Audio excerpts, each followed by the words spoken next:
Yo, what's up, everybody? Welcome to the Sully Squad. We got an action-packed show tonight.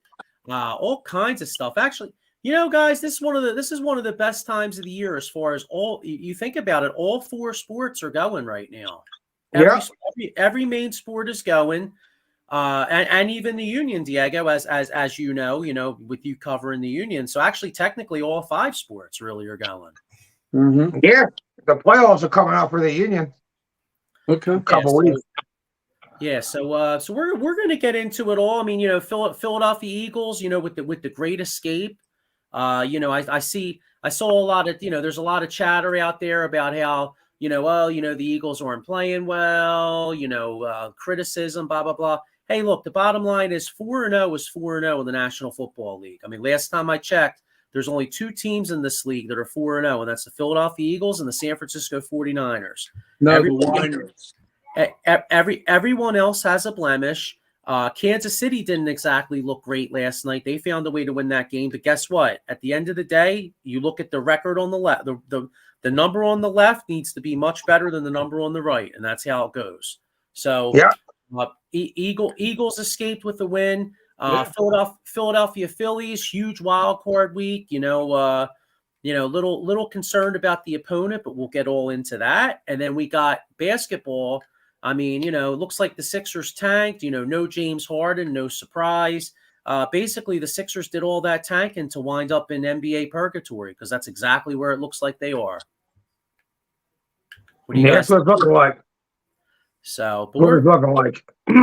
We're going to get into all that. Our man Fuji's he unfortunately he can't make it tonight, but I got my usual cast minus Mike. I got my man Sean right next to me. What's up, Sean? How you doing? Chilling, man. What's up, guys? Doing pretty good. And then I got my man Mr. 6 for 6, Diego Bianchi. Diego gets into all, like I said, I mentioned the five sports because Diego does a great job covering the Union for EOP. So he's your soccer man as well as also, hopping on with us. So what's up, Diego? How you doing, bro? Not much, man. How you making out? I'm doing pretty good, man. Like I said, man, it's this time of year, it's like a smorgasbord of things to talk about. But I think right now, I think we got to get in the little Eagles here. And I have on the bottom here the Great Escape, and that's kind of how I feel about this game. Sean, I'll start with you. Like, what was your greatest? What was your biggest takeaway from the game yesterday? How the defense played, basically. Penalties, third downs, and all that stuff. That was the downgrade for me. And the passing was phenomenal. A.J. Brown went off. Devontae Smith. Added sprinkle in a little bit of Dallas, And the run game it could have been a little bit more better, keep it going, but they didn't, But a win's a win, like you said, Joe. So take it, That's all that matters. How about you, Diego? What was your biggest takeaway from the game other than 4-0? Well, it was definitely Jalen Hurts' best passing game so far this year. So that's I take that away from the game. It's very encouraging to see him actually have a pretty good game passing the ball. And like Sean said, our defense. I mean, this team can't really seem to, in the first four games, get on the same page. Either defense plays really good, offense doesn't. And I mean, through 4 weeks we're 4-0. We could sit here and pick it apart. But in the National Football League, a win's a win. You're not always going to destroy teams, and no one cares how much you win by. As long as you get to the end, don't matter. Exactly. Yeah. I mean, this isn't college where you got to boat race a team by 30 to possibly be in the top 3. You know what I'm saying? And my man Adam Glenn agrees with us. He says a win is a win. I agree with you wholeheartedly, Adam. And hey, listen, I'd much rather have a win where I escape than a great quote unquote moral victory. Like, for example,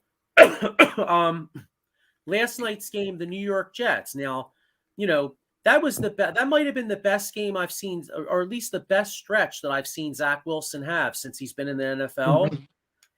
And the Jets showed a lot, and they played Kansas City tough. and I give them credit. But guess what? At the end of the day, what happened to the Jets? They took an L. Yep, they lost. So And that's at the end of the year. That's all you're going to remember is the loss they took. No one's going to care if they played a tough game against Kansas City. If Patrick Mahomes goes to the Super Bowl, I know we're going to be like, well, in week 3 when he played the Jets, no one gives a shit. no one cares. It's all about the dubs. You know what I'm saying? But at the end of the day, good teams find a way to win games. You know what I mean? A good team a great team finds a way to win games. A good team finds a way to lose them. You know what I mean? So as of right now, he found a way to win 4 games in a very tough league where the competition is equal across the board. True. Yeah.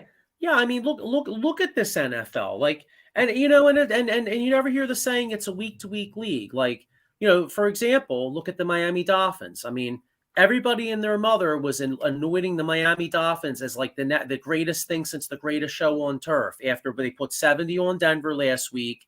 Now, granted, let's keep it real. I still think the Dolphins have a very, very high-powered offense. But hey, Buffalo knocked them down the size yesterday. I mean, Buffalo got after their ass. You know, I'm not really surprised that Buffalo scored 48 points, but the fact that they held Miami to 20, that Buffalo defense was flying all around that field, and they were jacking some people up. I don't know what the possession time was in that game, but every time I turned the game on, it seemed like Buffalo had the ball. So I mean, you play a high powered offense like Miami. If you can play solid defense and keep the ball out of their hands as much as possible, that's how you beat them. And to your point, everyone wasn't like, "Oh, Miami's the best offense we've ever seen." Cool down. They didn't play anybody yet. You know what I mean? Yeah, and you know, that's kind of what I'm looking at too. Like, you know, like the criticism of the Eagles. Well, people go, well, the Eagles haven't played anybody. Okay, I get it. Eagles played New England. New England looked like shit yesterday against Dallas. Dallas had a bad week versus Arizona last week, but they got right back to it. Mac Jones looks atrocious, by the way. I mean, the fucking decision. He's not good. I mean, he's in year 3, and he's trying to throw the ball across his body. He's making rookie mistakes. Hasn't he thrown pick sixes in 2 games in a row? Yes. Yeah. Mac Jones stinks. He's not long for this world playing for Bill Belichick. I'll tell you that much. Nope. But you know, but you think about it though. People say the Eagles haven't played anybody. Well, you know, and the 49ers look great, but who the hell have the 49ers beat? I mean, Pittsburgh looked like dog shit yesterday, right? So the Niners beat Pittsburgh, who looked like dog shit yesterday. The Niners beat the Giants without Saquon Barkley in San Francisco. The Niners, who the hell else did they beat? The Niners beat Arizona yesterday. And they beat, oh, you know what? They won at the Rams, which, you know, I'll tell you, the Rams look like Rams look like, you know, that looks like a decent win for the Niners because the Rams aren't bad. So that's a decent win. If you look around the league, look at Joe Burrows. He's playing horrible. You know what I mean? Patrick Mahomes don't look like Patrick Mahomes. I know they're 2-1 or whatever, 3-1. They don't look like Patrick. They don't look good. You know, the Bills already have an L. The Bills just showed you who Miami was yesterday. So in reality, I mean, who has really played anybody so far? If you're 4-0, sitting at 4-0, I mean, you're the best you could be. Yeah, exactly. I mean, you know, if I have to give an award to style points so far this year, I'd have to say San Francisco. You know, if you're doing power rankings right now, like, you know, you'd have to say San Francisco's #1 power ranking. Okay. Yeah, but even look at San Fran though. Doesn't it seem like, I mean, if you can find a way to take Christian McCaffrey out of the game, San Fran's not that good. And don't get me wrong, Christian McCaffrey's a huge part of that offense. Yeah, but you're also forgetting you got Deebo Samuel, Brandon Ayuk. Deebo's not the type of wide receiver that just lines up and beats you though. Like, you know what I'm saying? Deebo gets one-on-one coverage. Deebo comes across the middle, catches a 5-yard catch, and makes that a 45-yard catch. Deebo's not like your prototypical #1 wide receiver where he's going to like crush the game. Christian McCaffrey takes that over. 4 touchdowns yesterday. Without Christian McCaffrey, they're not even in that game probably, or they're winning by the skin of their teeth against Arizona. That's true. You know, it's funny that McCaffrey trade's going to go down as one of the best trades that they ever made because he totally changed the complexion of that team and that offense. 100%. Brock Purdy's trash. I want to hear about Brock Purdy. Like Ayuk, yeah, he's all right. He's a good receiver. Kittle's good.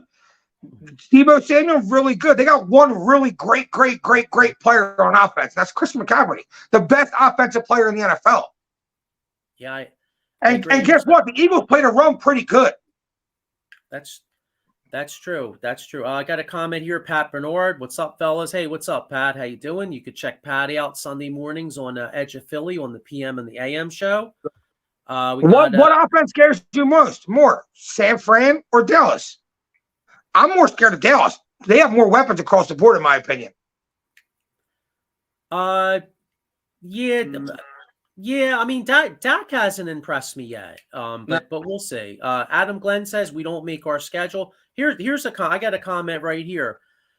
Paul Spencer says we will find out next week. Cowboys versus Niners. If it's one-sided, we will see if it's opponent scheduling. So far, I have Niners 1, Eagles 2, Cowboys 3, Bills 4, 5, Chiefs. You know what? I'll tell you, if I'm going power rankings, I can't really argue with Paul, to be honest with you, right now, from what I've seen. I mean, it's early in the season, but from what I've seen, I have no complaints over that. What do you guys think? He's got Niners 1, Eagles 2, Cowboys 3, Bills 4, Chiefs 5. I kind of agree with that. The only team I don't think should be in the top 5 is the Chiefs. You put them in there just because they have Patrick Mahomes. I think Miami deserves 5 over Kansas City. Well, true, but yeah, like you said, they're the champs until they're not. Right. And as long as you have Patrick Mahomes, you're a top 5 team in this league. I think he's proved that already. He doesn't have to have great players around him. They don't need a great defense. As long as he's the quarterback of the Kansas City Chiefs, they're top 5 in the league. Yeah, and by the way, speaking of Cowboys Niners, Paul and I got to talk this week, but we're going to do the old school 90s Cowboys, in particular that rivalry. So stay tuned. We'll come up with a day. Who do you like in that game next Sunday? It's in Frisco, right? It's in Santa Clara. You know, bro. I like the count. I kind of have a feeling Dallas is going to get some revenge, bro. I really do. I kind of like Dallas in the game, to be honest with you. Me too. I like Dallas money line. I think Dallas wins that game. I think Dallas wins the game on Sunday. It wouldn't shock me. I got getting back to the Eagles game real quick. Patrick Bernard says Eric Bieniemy with Sam Howell bounced back from week 3, gave the Eagles defense all they can handle. We survived by Jake Elliott. Yeah, that's true. And you know what? So I asked you guys your guys' takeaways from the game. My takeaway was Jalen Hurts looked a lot more like Jalen Hurts. Best game of the year by far. I mean, he was hitting dudes right on stride. My takeaway, I had a couple takeaways. That was one. Came away really impressed with Sam Howell. To me, the kid, I think the kid showed a lot of moxie, dude. You know, I mean, I know look at it like this. They played Buffalo the week before. I think he got sacked like 7 times or some shit like that. 9 times, I thought. Was it 9? Okay, I knew it was 9 times. 9. Right, so gets his ass kicked the week before, throws a couple interceptions. Really, really, really impressed by that kid. And on the bottom here, I have bad time management. And I don't know if you guys would agree with me. Now, listen, it's hard for me to argue with getting a touchdown with 1 minute and 46 seconds left. But I called it when I was out yesterday. The Eagles had 2nd and 4. I believe Washington only had 1 timeout left. Now, if the Eagles get the first down in that particular drive, Washington's got to use up their last timeout. The Eagles run a few more plays, and Elliott kicks the field goal with no time left. Now, can I kill him for getting the touchdown? No, I guess I can. I mean, Diego, you and I talked about this today. Like, really, the main problem was our man AJ Brown. Yeah, penalty. You can't get a personal foul there. You got to be smarter than that. You got to keep your emotions in. Don't do some boneheaded ass play. Regardless, though, ball in his face. That ruined it. But regardless, I think as a head coach, as a play caller, to kick the ball off with 1 minute 30 seconds left against the Washington Commanders at home, you should be able to put that trust in your defense and not let them score a touchdown. That's true. They didn't start the drive at the 50. They started the drive like 35, 40. Is that what it was? So They started. See, because of the penalty, they started like their own 42, so they only had to yeah, go like 58 yards. right, but still 50. Come on, make it stop. You were letting them score all day yesterday. The Eagles offense gave you 31. Nick Sirianni should be, or Johnson, whoever called that play, should be able to call that play with the confidence that my defense is going to stop this dude on. They're going to stop him on the next drive, and we're going to close this game out. You know, because if you're playing like, oh, let's not score touchdowns, let's try to time manage, blah, blah. Then what happens if you do that? Jake Elliott gets a field goal blocked. That's why you can't play like what if on the field goal or let's play for a field goal. He called the play, Jalen Hurts to a pass to A.J. Brown in the end zone. No choice but to catch that ball. Yeah, no, I mean, I hear you again. I don't want to kill. I don't want to kill them for getting the touchdown. You're right. I mean, it was a great play. It worked. The only way, like, to play devil's advocate, though, you know, what if in the Super Bowl, what if the Chiefs had it? You know, the Chiefs had a chance to score a touchdown against us. They managed the clock, kicked a field goal. We got the ball back with like no time. You know what I'm saying? I hear you. I mean, I feel like that game was also going in a different direction. You know what I mean? Like, that game was like no one could stop anybody who ever gets the ball last wins. Yesterday, you got to make a couple stops on Sam Howell. You know what I mean? Not Patrick Mahomes. Like, make them stops. Well, and they're I was going to say I was going to say the other thing was in that last drive. The Birds had them 3rd and 17. You know, they laid back. They gave up like a 16-yard pass, and then it set up an easy 4th down. So that was the play right there. You get a team 3rd and 17. I mean, you gotta stop that drive. You know what I'm saying? You gotta stop. I agree. That drive. We need linebacking help, plain and simple. Morrow and Cunningham ain't cutting it. We need a linebacker that's good in pass coverage. The problem is pass coverage linebackers don't sit around on the market. You can find guys that stop the run. That's easy. I know, but I'm saying if there's one out there, if is the key, something's got to give because, you know. I think it would have to be a Howie trade to get a guy like that here. And the Kobe D can't cover either. Yeah, he ain't going to come here and solve those. He ain't going to come here and solve that middle of the field coverage problem. Yeah, Terrell Edmonds. What do you think about him? Who? Terrell Edmonds. He kind of. Can we like? How do we like him in safety, or can we move him to linebacker? Just in general as a player. I mean, I think he's trash. Really. I think he can hit. I mean, that's what he does. He hits. He's not really a cover. I think our starting safeties by like a couple weeks has to be Sidney Brown and Reed Blankenship. They got to be our starters. They got to do something. What do you? Reed Blankenship is really good though. Yes, he is. He's undrafted. He's a hungry kid. You know, he reads the plays like.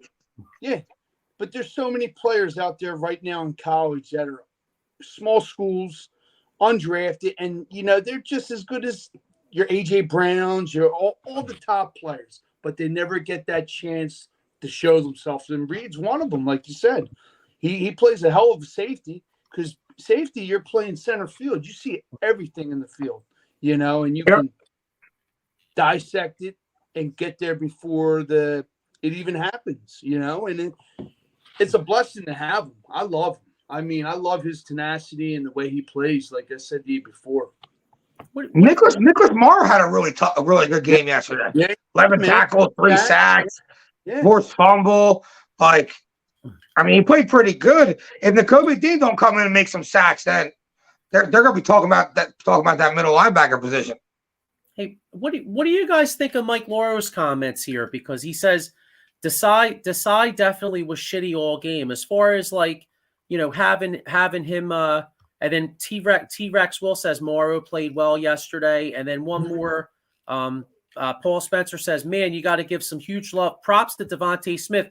That catch he made that was beautiful. That catch he made before the half to set up that field goal. That was a huge play in the game. But what do you guys think of Mike's comment about Sean Desai's defense in particular, as far as playing off coverage? What do you guys think of that? Do you think some of that was scheme related or talent related? I think some of that has to do with the talent we have across in the back of our defense. You know what I mean? Like, right. You know? We got to give the cushion because you don't want to give the big play. You want to force everything inside. You know what I mean? Like he doesn't. That's what he wants to do. He wants everything to go to the center, the middle of the field. He doesn't want to get beat in the big play. It's more like a bend don't break type of thing. You know. But right now we're breaking a lot. Yeah, but if you look, right, like I forget that stat I sent you guys, but it was like the Eagles. It was something like the Eagles had like 50 some pressures or something like that. Here, let me see if I could pull this up. But I do remember. Didn't it seem like they had no pressure though? It seemed like Hale had a bunch of time to throw. Right. Like here we go. Here it is. An absurd 32 pressures today speaks volume on how terrible Eagles pass coverage was today. It says Eagles had 4 different pass rushers generate at least 6 pressures. All 4 had a pass rush get off of 0.75 seconds or quicker. Josh Swed led the group with a career high 9 pressures.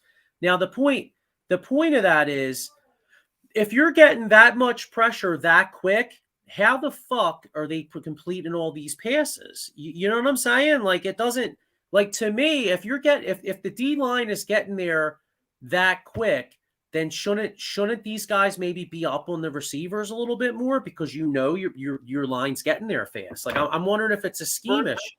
For example, look at Darius Slay. Darius Slay 2 plays, if I recall, was off his man instead of playing tight coverage. You know what I mean? Get on him, press him, knock him off the line, you know, kind of like razzle him, you know, take him off his route. But Darius Slay, man, we got to address him, man. He's looking like I don't know. Do you think I don't think they want to leave these dudes. I don't think they want to leave these dudes on an island. You know what I mean? They don't want to leave a one-on-one type coverage, and you don't listen. You could be the best corner in the league one-on-one. There's only probably 10 corners in the league that can literally guard the best players one-on-one. Besides that, you always give them some safety help over top, or you play a linebacker a little bit over to his side. But if we don't have good linebackers and good safeties, you kind of have to play off of him. You got to keep everything in front of you. Yeah, but I'm not talking. I'm not talking even with the pressure we're getting. Yeah, but you still got to play off these guys. No, but I'm not talking about man to man. I'm talking about, and I'm not talking about necessarily playing press coverage. What I mean is like some of these like T-Rex Will says, Howell was getting the ball. Howell was getting the ball off really quick. Right, but you know, I'm not talking about being like bump and run, like acting like you're Richard Sherman, but can't you at least like maybe try to like, you know, like make it so Howell can't get the ball off so quick. You know what I'm saying? Like, because brings up the point, do you trust trust easy passes? Personnel that we have. That's another thing. I hear what you're saying, but do you trust the personnel? Slay, Bradbury. That's exactly my point. You're not going to put if you don't trust them close right up on the receivers because you don't trust them or you don't trust the guys behind them, then you're going to play off. Mm-hmm. Yeah, I mean, I understand. I hear you guys. I mean, I definitely can see that's why they do it.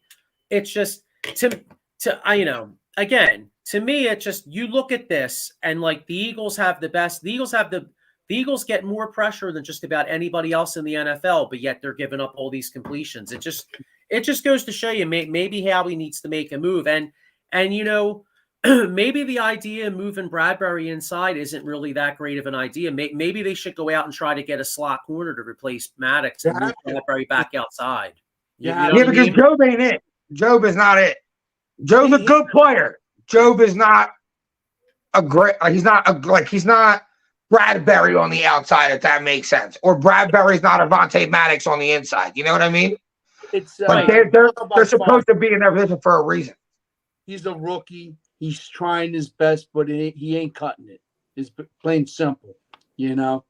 And you don't want him to get in his head like, oh, shit, I can't play or this and that, you know? Like you said, if it need be, address the slot corner trade or something like that. But, you know, I'm not taking the LA Rams lightly, our next opponent, you know? But here's the thing, exactly, right? Exactly. The problem with this defense is you're winning these games now. But if the middle of the field and it's like this, a good quarterback like Matthew Stafford, I wouldn't be surprised if he just picks you apart on like 6 drives for like 7 minutes each one. Well, he's battling a hip injury, so that's kind of He on might their not side. play. We'll see. But you're right. You can't take away the underrated wide receivers too, playing in place of Cooper Kupp. It's one of those things. Next man up, and these kids are proving it. Like, yo, I could play. That kid, Pakua, whatever his name is a stud. Yeah. Like What do they're actually probably lucky, not lucky Cooper Kupp missed some time, but you really find out what you got when you lose a player like that. Well, Atwell can play a little bit. That dude Puka can play a little bit. The I running think- back Kyron Williams can play a little bit. The Rams are not that bad of a team, and their defense is good. And don't forget, well, you got Aaron Donald, but don't forget Tyler Higbee, because we have a Tyler Higbee's not a bad tight end. ends, and he's a hell of a tight end, but we'll see. I mean, I think they'll be up for the task. Here's Paul Spencer. Well, you know what? And before, because I want to move on to the Phillies, but we'll do a Rams prediction real quick. But real quick, Paul brings up a point here. He says Dallas plays on the line because great front seven with two strong safeties, Wilson and Hooker, that can cover. Eagles can't. No back end linebackers. I agree. And then Mike Lauro says give Ricks a chance. He's played the nickel. So I mean, maybe they will. I mean, maybe they will. Or I mean, I don't know. I think something needs to be done because, like you guys said, when they start going against teams like Miami and Dallas, if Dallas puts CD in the slot, Buffalo. I mean, we're gonna have a really hard time. I mean, Washington has some talent, and Sam Howell looked pretty good, but they're not at the level of these teams. You know what I mean? So, cool. All right. So next time we're on, it'll be after the Rams game. Let's get a little prediction of the Rams game. How you guys feeling about next week? I think it's going to be a really tough game, but I think we find a way to squeak it out. I say like a 24-20 type joint. Diego? What's your prediction? I mean, I think it's going to be a good game. I do think the Eagles find a way to win the game. I say like 28-23 Eagles. Okay. How about you, Sean? 28-21 Eagles squeak it out. Okay. All right. Well, I could go for that. All right, cool. All right. So we all say a win. Mm-hmm. Yeah, and I definitely get that. Hang on. How about tonight's game? What do you guys think about tonight's game? Seattle. I like the Giants. I like the Giants too. I like Seattle. I think you're going to see Kenny Walker, DK Metcalf, and Geno shine a little bit. But hey, I could see Seattle winning the game. I wouldn't be surprised. Yeah. So I think it's an ugly ass game. Oh yeah. It's Adam Glenn says Eagles will find a way to win next week. Mm-hmm. Oh yeah. Here we go. Mike Lauro says 12-9 G-men, all field goals. Well, I could go for that. 'Cause I'm playing. I got Seattle's kicker going. Let's go. Yeah, I got Seattle's kicker Myers. Let's go. Kick him. Jason Myers. Yeah. Yeah, sorry, Giants. It ain't happening. I'll tell you what, I can guarantee you I got up around 4:30 this morning. I won't be staying up for it. And if I did try to stay up, I might try this out. All right. Okay. Anybody, if you do want to stay up and you want to have some really, really, really killer coffee, the best coffee out there is Monkey Cult Coffee.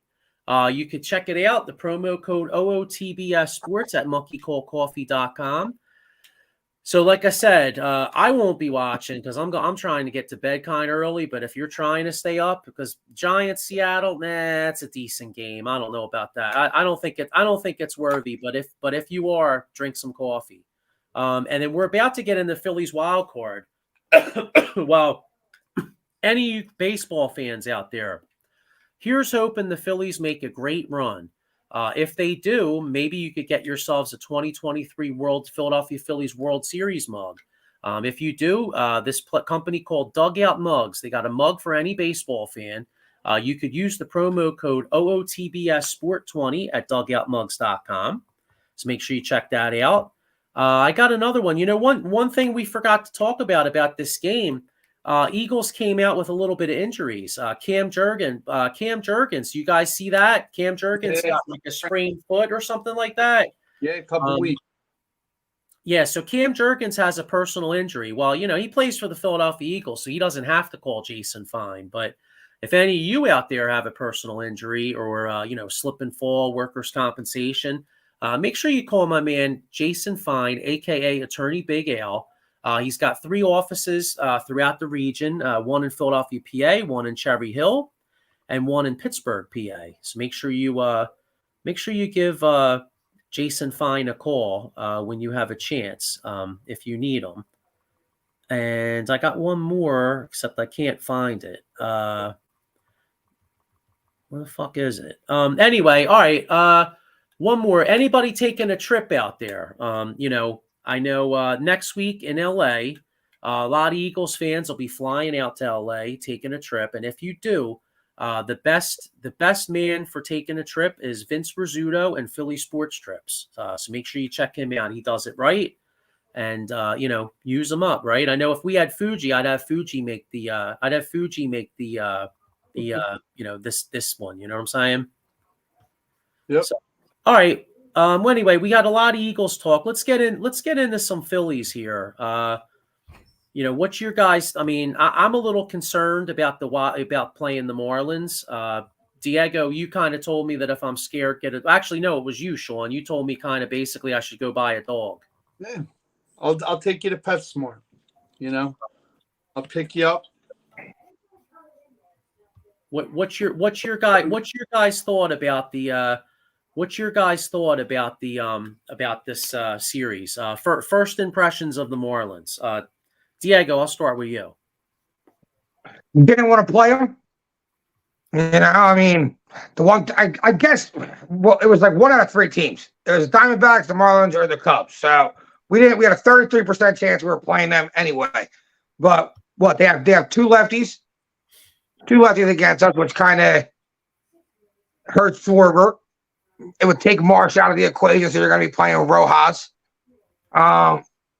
Should be able to beat the Marlins, though, dude. We're home. Yeah, and it's we're home. The bank is going to be rocking. Yeah, we're home. Fucking October at the bank's different. I don't think the Marlins are ready for that. I mean, it's Trey Turner, and it's a wrap. It's going to be electric. It's going to be bumping. And I'm not worried about it. It's a new season. Both teams are 0-0, but we got to be the better team. The bats, how they've been hitting, keep it going through October. You know what I'm saying? I hope Wheeler wheels and deals. And first and foremost, hopefully Nola, we get that old Aaron Nola, not the Nola that's scared of the pitch clock and all this other stuff. Just ready to rock and wheeling and dealing. You know? What do you think, Joe?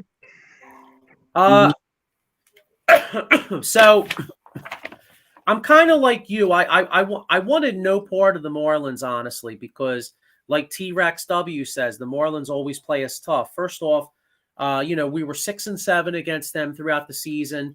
One thing that really concerns me is the Marlins are starting 2 lefties against us. So in game 1, it's Wheeler against Jesus Luzardo. Luzardo was 10-9 with a 3.63. Game 2, Nola goes against Garnett. Believe his name is Braxton Garnett. He was 9-7 with a 3.66. Problem with them starting these lefties is it kind of nullifies Schwarber to a point because Schwarber has a hard time with lefties. It takes Marsh out of the lineup because I think what they're going to do is they're going to play Rojas in center, and they possibly may play Pesci in right. Left. Okay. Mm-hmm. The other thing, but I'll tell you the thing that concerns me the most is a lot of these playoff games go down to the bullpen. The Marlins have 4 lefty relievers in their pen. They got the closer, Tanner Scott. They got A.J. Pook. They got a guy by the name of Steven Okert, and they got a guy by the name of Andrew Nardi. Now, left-handers against these 4 guys are hitting a combined 198 with 131 strikeouts, and they've only walked 32. So I'm going to predict the Phillies. All right. I think the Phillies find a way to get it done. I think the I think the home field plays a big role. But I think that'll help Wheeler. My concern is game 2 because I don't give a shit how jacked your crowd is. If Aaronola goes out there and gives up 3-4. Oh, one more thing, by the way, the Marlins are 4-0 against us in the games started by those two guys this year. Another thing that really concerns me. But I'm going to sit here and say Citizens Bank Park. We got the home field advantage, and I'm banking on that. Mm-hmm. But I'm extremely concerned because if it's tight late in the game, they have 4 lefties to match up with Schwarber, Harper, Bryson Stott. It takes Brandon Marsh. It takes him out of the equation of even coming off the bench because you're not going to put Marsh in to pinch hit going against the lefty. You know what I mean? So I'm hoping the Phillies win the first 2, but honestly, I'm calling. All right, so this is going to have to be a Trey Turner series, a Nick Castellanos series, a Raul Muto series, an Alec Boone series. That's honest. We have hitters to come to combat your left-handed pitching. Oh, I know. Listen. I still like us, bro. I'm just telling you some of my concerns. I still like the Phillies. I think the Phillies win. But it wouldn't shock me if it went. Put it this way, it wouldn't shock me if it went 3 games and we're like sweating bullets in game 3. Who was that Braves dude last year? Lights out Strider, and we smashed him in the playoffs. Well, he was coming off an injury though. Yeah. Don't matter. Get smashed. What do you think of this? I mean, I don't want to move past the Marlins, but Paul has a question here, and I kind of agree. Like, well, he says, is the Braves sitting wild card round an advantage or disadvantage? Historical franchise year, but playoffs at 0-0. I actually think it's a disadvantage in baseball because in football, you rest up, you heal some bruises, but in baseball, I mean, baseball is a very, very baseball is a game of what do you call it? Repetition. Consistency. Right. And it's gotta be loose and limber. And them being, like you said, waiting for the next opponent, I think it's a total disadvantage, Joe. It's good for their pitchers. Yeah. That's where they benefit. Their arms. The arm rested, it's perfect for I kind of want to see what Kimbrel brings. I was gonna say you couldn't tell me Kimbrel right now couldn't use that off. Oh, he definitely. Oh, it would help with that old ass, tired ass arm. He could have used that. There's advantages and disadvantages, but Kimbrel's one of my big concerns against the Marlins because the Marlins win a lot of one-run games. They have a lot of speed, and I'm scared shitless of Kimbrel. If guys get on base because they're going to steal all kinds of bases on his ass. He don't hold nobody in, bro. Let's see here. Dennis Brandale says Strider is definitely a different player this year and will be ready for the Phillies fans if we make it to the NLDS. You sure? Can't ready. He was crying earlier about how loud the stadium is and the fans. So we'll see. Remember last week he was saying he's like, "Oh, I wish there were no fans." He sounds like a little bitch, that motherfucker. You know what I mean? Like he's got a lot of talent, but he sounds like he's great. He's a great pitcher. Yeah. A dog. Yeah. Yeah, get him a poodle. Yeah. Yeah. So, all right. Yeah. And any other matchups in the Marlins series that has you really concerned, like particular match? Oh, well, here's one thing. They're Arias, I think you say his name. He led the league in hitting. Yeah, he's a little banged up. His heel. So that's a concern. Another plus in the Phillies lineup. Hang on, I got one more. Dennis Brandale says, I know he hates the fans, but last year wasn't ready for the Phillies fans at all. Nah, he'll be ready now. He will be ready now. After you face it once, you know it's coming. Yeah. So. Yeah, it doesn't matter though. We got something for his ass. Right. But Arias, Arias or whatever, he's banged up. One thing that'll help the Phillies is the weather, bro. It's like 80. it's unseasonably hot for October. It's like in the 80s, and that's hitting weather for the Phillies. That helps the Phillies. Damn right. Weather, you know. But I kind of think that gives us a little bit of an edge, though. When you got to come like play at Citizens Bank in October, it's chilly, a nice chilly night. You know what I mean? I don't know. I think that gives you a little bit of an advantage, even though it's hitting season. I mean, it was a little chilly last year, and we still hit balls in the playoffs. Your adrenaline takes them balls out in the playoffs. A So player, we're not. Go ahead, Sean. No, go ahead. Not concern me, just to watch out for on the are Jake Berger, the acquisition from the White Sox, who plays third base, and Soler. Yeah, you know, he always is up to something, whether it's a home run or a clutch hit. You know, those two guys are to keep an eye on. Yeah, you know who's a pain in the ass is that Josh Bell. I could see him being a real. I could see him being a real pain in the balls, man. He was annoying with San Diego last year. Yeah, dude's annoying. Those three are the thorns in the Phillies' ass.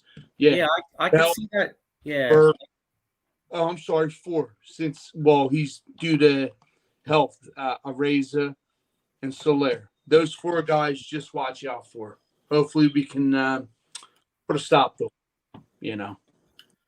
Yeah, and yeah, I mean, hey, look, we need Will. Bottom line is, let's keep it real. We need game 1 because I don't know about you guys, but if we lose tomorrow night and this whole season ends up on Narinola, I have a really, really, really bad feeling that that's going to wind up being Arenola's last home start, and we're taking the L. I don't want to say it, but I have a really. I could see that 100%. I think he allows that to happen with the atmosphere, just like we said, and hopefully he's the Aaron Nola of the past, not worrying about the pitch clock. But like you said, we'll see come when it's his time to pitch, man. But Wheeler has to wheel and deal. I think he'll get it done. I know what can fix Aaron Nola. What's that? A standing ovation. You know what?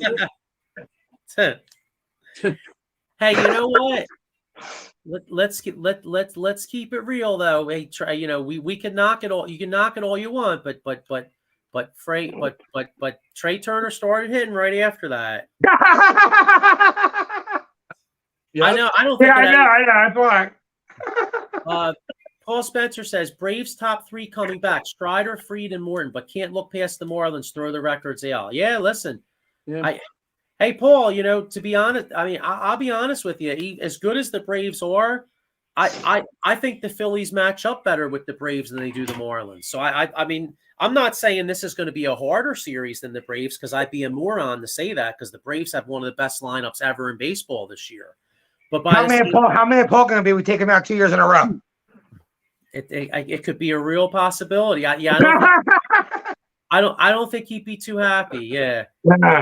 Actually, well, you know, it could be if you think about it, it could be a real bad weekend for him because if Dallas loses to San Francisco and then the Phillies go to Atlanta and take like two down there and come back here and take them out.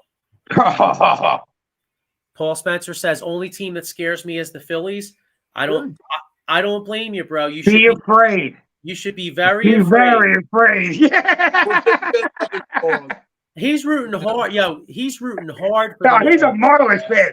He's going fishing for Marlin tomorrow, you know? Eat that shit. Celebrate. Marlins, dude. Before we start, I got to send a shout out to my cousin. My cousin just said to me I have the best hair in the family. Yeah. Thanks, Tim. Nice head of hair, Sean. Thanks. All right. Hang on. I got another comment here. What do we got here? He says,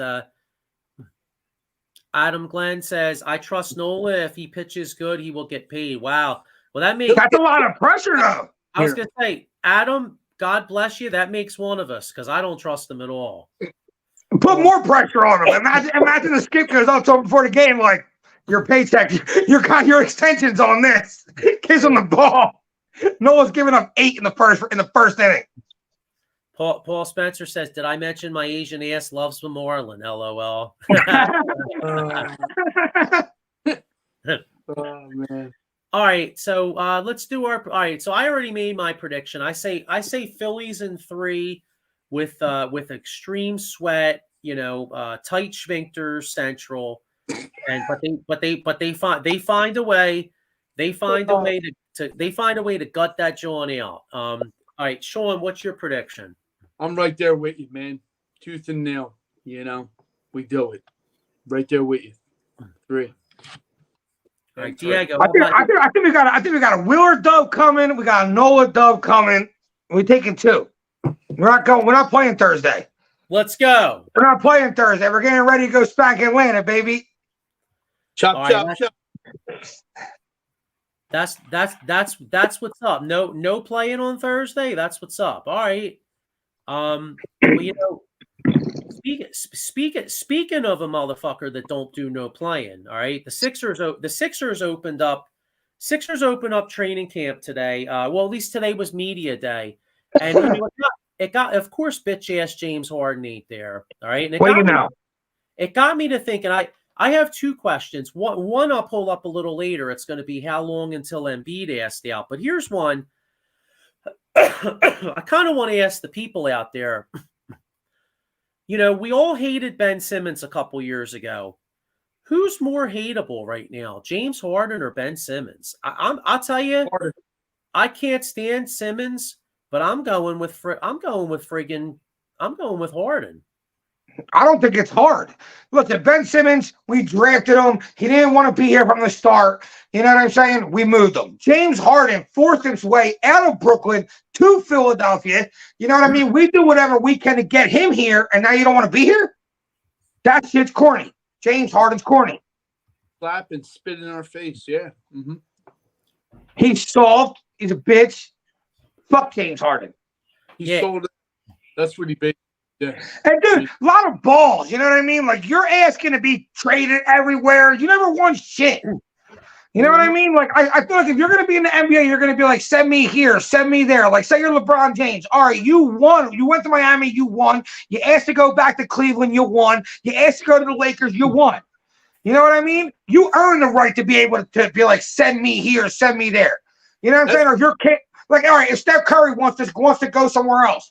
Dude, you busted your ass for Golden State. You won for Golden State. You gave them everything you had. Now, if you want to go somewhere else, go ahead. But like James Harden, you done nothing but choke everywhere you fucking been. This league is like for the players. It's like the players, like you said, Diego, they pick and choose where they want to go. You know what I'm saying? And it's ridiculous. Like, me and Joey are old school. Jordan didn't need that. I know it's for another time and whatever. But everybody wanted to come to Jordan and play with him and look at the end result. But, yeah, Harden's that's plain simple. We could talk all night. You know what makes me really happy, too? Well, T-Rex W says, tough one, but Harden's a bigger douche. Hell yeah. And then here's our man Fuji says, what's good, fellas? What's up, Mike? How you doing, bro? What's up, Bridge?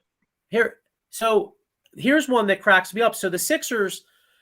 because we'll get into the Eastern Conference because I know, Diego, you and I were talking about this today, the Milwaukee getting Dame, Boston getting Drew Holiday, but, yada, yada, all these teams making moves. One thing, but the Sixers made a lot of good depth signings, and one in particular was Kelly Oubre. And one thing, we said James Harden's a bitch. Well, one of the things I love about the Kelly Oubre signing was Kelly Oubre. Yeah, he told I love that, John, And had 2 kids with her. Yeah, exactly. What's up, James? Yeah, that's because James couldn't get it done. You know what I'm saying? He can't get it done on the court, couldn't get it done in the bedroom. You know what I mean? So she moved on to Kelly Oubre. James Harden, he's a very hateable guy. Probably the most hateable athlete, I think. The only other guy I really can remember hating him was when Carson Wentz was asking to be, he didn't want to be with the Eagles because we drafted Jalen Hurts, and he was like all butthurt. Like, we're not all grown men here. Like, that's the only other thing I can kind of compare it to. Like I said, Ben Simmons was a kid. Ben Simmons was put in a situation he didn't want to be in from the start, and he asked out. You know what I'm saying? He did whatever he had to do to get out. Harden, complete opposite. We got you here just because you wanted to come here. Well, the thing about Ben Simmons too, I mean, I'm no therapist, obviously, you know what I mean? Like none of us are therapists, but I firmly believe that Ben Simmons has like a mental block when it comes to shooting the ball. I think Ben Simmons like needs like a sports psychologist or some shit like that. Like for example, it happened to baseball players. Like I remember Chuck Knobloch all of a sudden couldn't throw the ball to first base. Or Mackie Sasser, a catcher with the Mets years ago, dude, his career was over. He couldn't throw the ball back to the pitcher. Like I'm not saying that happened to Ben Simmons, but he's for some reason he's afraid afraid of failure and he's afraid to shoot the ball. You know, James block. Exactly. And I don't understand what Harden's game is here, because in the new CBA he almost has to play for the Sixers. And how does he like? He's like, how do you want to get paid? How do you want to get paid? Yeah. Who's going to sign? Like, what I don't understand is the NBA is pretty much spoken. There's no market for James Harden. So, how does he think doing this shit is going to increase his value? I don't think he does. I think he sounds butthurt that he knew the only way he would get paid is by coming to the Sixers because Daryl Morey was here. Daryl Morey picked his balls up and was like, you ain't getting paid. You know what I mean? And now he knows he's not getting paid no matter where he goes. I think he knows that already. So he's just like, all right, well, you were the last team that said they were going to pay me. That was supposed to be my last cha-ching, and you bailed on me. Now I don't have that anymore. And that's what he's mad about. But he didn't already make $300 million in his career. Man, he's waiting on the Clippers, please, man. You know, make your legacy even more shit. You know, you're not just not a win. You're not just not a winner. You don't want to fucking win. True. What do you think of this? Rick Marcus says biggest problem of all is Morey. Listen, I thought Morey. I mean, I'm not a Morey fan, I'll admit, but like, look, you know, and maybe Morey did make a promise to Harden. I mean, none of us know, but the bottom line is like, I still think some of it has to, regardless of what Daryl Morey promised him or whatever, like James Harden doesn't have much of a move here other than to play in Philadelphia, in my opinion. I mean, because who's going to sign him? Nobody, because he's making not for the money he wants. He'll get signed, just not for a big contract. Like James Harden's going to be on a team next year, even after he leaves the Sixers. You know what I mean? His hands are tied, and he thinks he can play the fiddle and control every team. But they know his antics; they know what he's up to. So good luck with that. You're just making it far worse for yourself, in my opinion. Yeah. T-Rex W says Simmons got that Kardashian curse, just like all the other athletes who date them turn the shit after getting with them. You got that right, Tim. Well, that's true. Yeah. What? So, all right. So listen. So So that's. Oh, hang on. I got one more here. Then we'll move on to Embiid. Paul Spencer says Harden will be playing with China with Dwight Howard. Howard averaging 42 points a game. And making bank and commercials and shit. You know what? Harden does love. He ain't moving to China, dude. I don't know. James Harden made $300 million. You guys say he's not going to China. Dwight Howard's career was over here. He had no deals left on the table. That's why Dwight Howard went to China. James Harden's not going to be like, the Clippers want to sign me, but this Chinese team wants not. He ain't doing that. Hold on. He's not going over there because there's no strip joints. Yeah, he ain't going to China. That's dumb. All right, so we saw a couple of the big moves in the East. Milwaukee goes out and gets Dame Lillard. They get Dame time. Boston goes and gets Drew Holiday. How long? And then Embiid makes a comment. Embiid's like that Donovan McNabb passive aggressive shit where he makes his little remarks and shit. How long until Embiid asked out? Because I think it could be coming this offseason. What do you guys think? As soon as they start really shitting the bed, I think it happens. And then he just gets tired of it. He's already going to the Washington Commander games. That shows you. I want to say he asked for his way out the end of this year, but like, The way it's happening. does he though? Yeah, Well- I could see him asking for something like middle of the season. But like you said, you never know with him. It's like a soap opera. Put it that way. I'll leave it like that. He won't ask middle of the season because we could say what we want about the Sixers, but let's keep it real. Any team that has Joel Embiid, any team that's got Joel Embiid on it is going to be good enough to at least be competitive. So he's not going to ask out in the middle of the season, right? And I also think people are overreacting a little bit, thinking like these teams got way better than us. Yeah, Milwaukee got good, but they lost Drew Holiday, probably the best the best guard defender in the league. Which means you're probably going to be a little bit more vulnerable to having more points scored on you. And then Boston literally, I don't. Yes, their starting five is very good. They gave away all their depth. They have no rim protection. If anything, when you're trying to come out of the East, you should prepare to. How am I going to stop Joel Embiid? Am I going to throw Robert Williams at him? Am I going to throw Smart at him? What are you going to do now? Throw Kristaps Porzingis at him? Porzingis going to get eaten alive. He's going to get hurt first play. So I'm saying he's going to get eaten alive. Like these Boston people think Boston got that much better. I'm going to go and say Boston got worse. It's funny you said that because we talked about that today. I mean, I'm a big Drew Holiday fan, but I kind of do agree with you because, you look at that Celtics team last year. I mean, you had Marcus Smart, who's a straight up dog. You had Grant Williams, who's a tough player. Robert Williams, who's a rim protector and rebounder, who gave us some trouble. Then you Brogdon was like 6th man of the year type guy. Well, he was up there, and now you replace all those guys, and you got Holiday and Porzingis. Now Porzingis had a good year last year, but he gets hurt a lot. Now, if Porzingis gets hurt, they have no inside game at all. I mean, they have no depth up front. It's basically old ass Al Horford, and that's it. Yeah, I think Boston panicked. I think Boston seen that Milwaukee got Dame, so they're like, "What are we going to do to combat this? We need someone to stop Damian Lillard. All right, well, let's just get him, because at least he knows Milwaukee, and we'll bring him here." They panicked though. Like I don't know if you ask. They do still have Derek White, who's nasty, and a backcourt of him and Drew Holiday is going to be super tough defensively.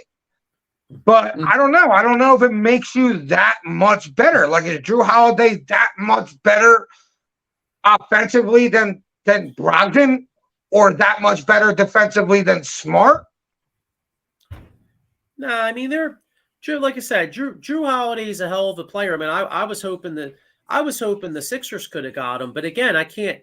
After seeing what Boston gave up, I can't blame Morey for that one because we just don't have the ammunition. No, it's not worth it. That dude, that was not worth it. Nope. No, two solid players, 2 first-round picks. Yeah, Drew's nice. I don't think it's worth 2 first-round picks. No, he's not. Drew is a really good player. He's not a star. I agree. I don't think he would start. And you know what's funny? Look. I mean, shit, looking back on it at the time when I know it was a different league 10 years ago, but I mean, shit, we didn't compared to what they got for Drew Holiday, we didn't get dick. And meanwhile, he's 10 Another thing I was just watching, like a lot of these teams have a lot to do with like culture. You know what I'm saying? Right. Jaylen Brown and Tatum, they played 7 years with Smart, 6 years with Robert Williams, 5 years with Grant Williams. Like they had very good relationships there. Now you pretty much get rid of all of that and bring in not 2 strangers, you know what I'm saying, to the locker room. True. That you now have to figure out. I was just seeing on ESPN that the dude Missoula all summer was like figuring out how he could play 2 bigs at once. He wanted to go with a 2 big system. Robert Williams is gone. That everything he just worked on all season is gone. Yeah. You know what I mean? They can't play 2 big men now. You don't have Robert Williams, what he was pretty much building this offense around. Now he's kind of back to square one too. They said Blake Griffin, it's nothing too. He might retire. So, but yeah, you're right though. They don't have the big Blake Griffin's. Blake Griffin. Yeah, I mean, honestly, let's hope Blake Griffin does stay in Boston for you. Blake Griffin's done. Yeah. So. Yeah, Boston but anyway, Boston has 6 guys that are really good, and then they're going to have to fill in the rest of their team with like trash ass players. the Sixers can go 8 or 9 deep. Mm-hmm. That's true. The Sixers do have depth. So I mean, if depth counts for something, the Sixers can compete with depth. Now let's I don't know. I mean, let's hope that like the Chicago Bulls really stink, and somehow in some type of 3-way deal we could peddle Harden and somehow get like a Zach LaVine or honestly or even a DeRozan. Even I would even take a DeRozan if we could. You know, something. You know what I mean? Yep. So, but anyway, hey, we'll get into all that. We'll get into all that in the coming weeks, and then maybe we'll even get into some Flyers open training camp. So maybe we'll get into I know the Flyers are rebuilding, but they got some young guys. Like I saw on Twitter or something, like Bobby Brink had like a nasty backhand. Like they got the Flyers in the penalty shootout, back-to-back sick-ass goals from Bobby Brink and Morgan Frost the other day. Yeah, so the Flyers are starting to rebuild, but they got some young guys that are hopefully start showing something.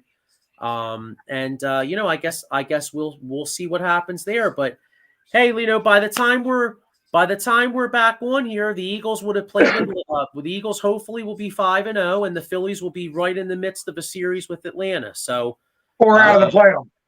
Yeah, what's that? Or out of the playoffs. Well, I said hopefully. Hopefully we're playing Atlanta. Yeah, because if we're not, then we're recapping a really terrible series. Yep. Take October. We'll be talking. Exactly. But all right, guys. Well, look, it's Red October. We got a lot going on, and go Eagles, go Phillies, and we'll see you all next week. Go Birds. All right, Sully Squad.